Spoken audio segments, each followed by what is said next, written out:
Alors, exceptionnellement, je vais vous parler du lapin. La fin de l'élevage de lapins. Alors, j'y ai mis un point d'interrogation pour l'instant. Le titre de cette intervention peut paraître pessimiste, mais hélas, aujourd'hui, nous ne sommes pas si loin de la mort de la filière cunicole.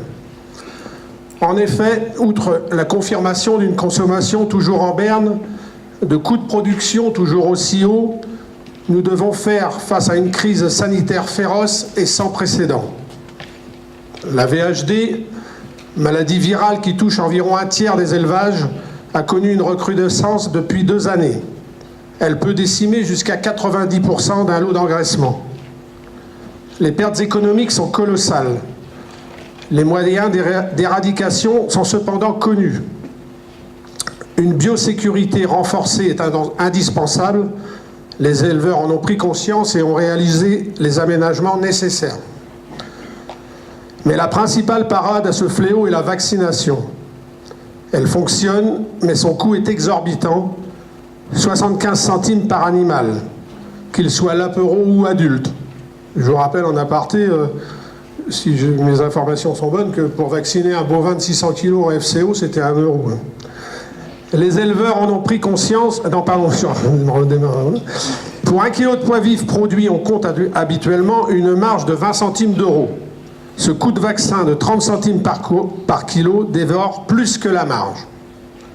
En gros, soit on traite nos lapins et l'éleveur crève, soit on ne traite pas et c'est nos lapins qui crèvent.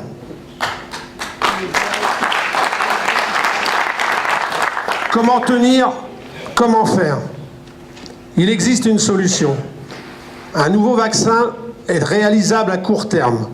Il coûterait 70% moins cher, mais nous nous heurtons au mur de l'administration, retranchée dans sa rigidité et son manque d'humanisme. En effet, celle-ci refuse tout nouveau vaccin pour des problèmes d'ATU. ATU, ça veut dire autorisation temporaire d'utilisation, de concurrence, malgré l'urgence de notre demande. Aujourd'hui, un appui politique nous est indispensable pour débloquer cette situation ubuesque, insensée et mortelle pour toute notre filière. Une réunion est prévue rapidement avec les dirigeants des institutions récalcitrantes.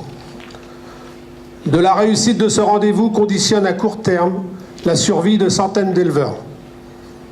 En espérant que le point d'interrogation du titre de cette intervention ne devienne pas l'année prochaine un point d'exclamation, je vous remercie de votre attention et comme je le dis tous les ans, mangez et faites manger du lapin.